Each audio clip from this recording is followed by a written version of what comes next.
Alright, so welcome back to another SAT test guide, and right here we're going to do a little bit of difficult questions. So if you have any comments regarding any of the questions I did, make sure to leave a comment, and if you have any topics that you want to specifically go over on my YouTube channel, leave a comment as well. So let's begin. Question 7. Which of the following is an equation of a line that is parallel to the line whose equation is y is equal to 2x minus 3?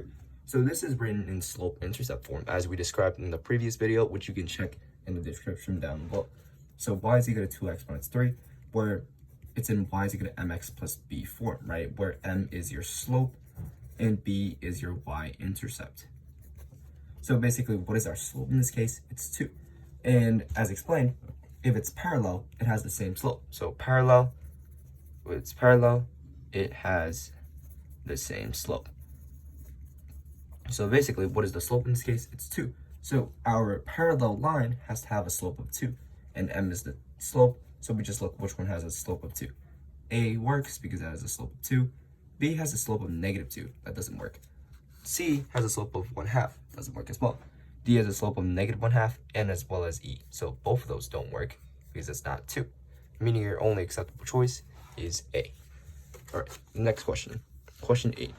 If n is an integer and n, n plus 1, and n plus 2 are lengths of sides of a triangle, which of the following could be the values of n? So basically, let's just plug in 1 for n, see if it works. So we plug in 1 for n plus 1 is 2, n plus 2 is 3. Can the triangle 1, 2, 3 exist? So basically, to test this out, the length of the side of a triangle always has to be, any two sides of a triangle has to be greater than the third. So basically, 1 plus 2, is that greater than 3?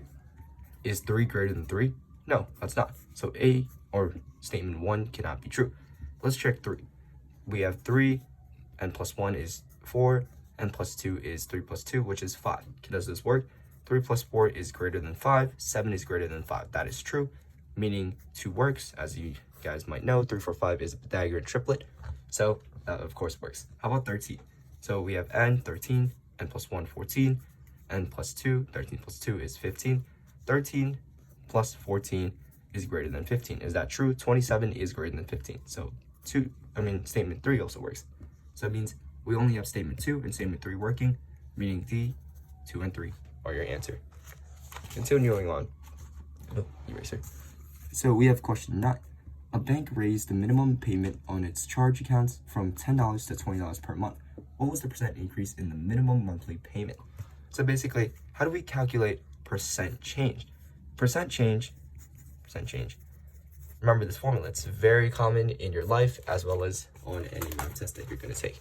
So percent change is equal to change over original times 100%. So in this case, what was the change? So it went from $10 to $20. That change is 20 minus 10 over what was the original amount? It was $10. And then we multiply that by 100. So let's do the math real quick. 20 minus 10 is 10. 10 over 10 is equal to 1. 1 times 100 is 100, and we add a percent at the end, meaning your answer has to be D, 100%. So as long as you remember this formula right here, percent change is equal to change over the original times 100%, you'll be set. So let's continue. Question 10. In the figure above, which of the following is an expression for y in terms of x? So basically, we have a triangle, right? So let's add up all this angles inside. So we have x plus 2x plus 3y is equal to how many degrees are inside of triangle? You have to remember this because it's 180 degrees. So now that we have this formula, let's isolate each variable. So x plus 2x, what does that give us? That gives us 3x, right? There's a 1 in front of this imaginary x. 1 plus 2 is 3. And then we have the y. We cannot add two different variables. That's equal to 180. We factor this out. As you can see, both 3x and 3y have a 3 in them. So we factor that out to 3 times x plus y. We distribute, and we get the same thing. That's equal to 180. We divide both sides by 3, because when 3 divided by 3, just gives us x plus y is equal to 180 divided by 3, which is 6. Now that we have isolated each variable, we have to solve for y in terms of x. So basically, y, how do we get y by itself? We subtract x from both sides, giving us x minus x cancels out. Y is equal to 6 minus x. Now that we have isolated y, our answer choice should be Oh, it should be 60 actually. Yeah, 60, because 180 divided by 3 is 60. 60 minus x. Same thing, giving us an answer choice of B. So basically what you had to do in this question was that you had to add up all the angles because they equaled 180 degrees, and that's the only way to actually isolate them, because that's the only thing that he gave us.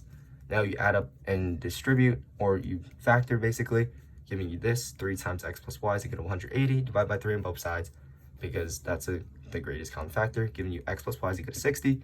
In order to get y by itself, you minus x, because you don't want the x and y's to be on the same side, give you y is equal to 60 minus x. B. Moving on, we have our last question, question 11. Is where the eraser comes in handy because I accidentally drew on the second question. Okay, so question 11. If f of x is equal to 9x plus 9 to the x, what is the value of f of 1/2? Basically, this question is just asking us to sub it. So when you substitute in 1/2 for the value of x, what do you get? So f of 1/2 is basically just equal to 9 times x, which in this case is 1/2, plus 9 to the x, and what's x? It's going to be to the 1/2. Substitute it right there. Yep. So now basically simplify. 9 times 1/2 is 9 over 2, plus 9 to the 1/2. Ooh, okay, so what's 9 to the 1/2? That's whenever you see an exponential fraction, it just means this. So when you have x to the a over b, that's just equal to x to the a root b.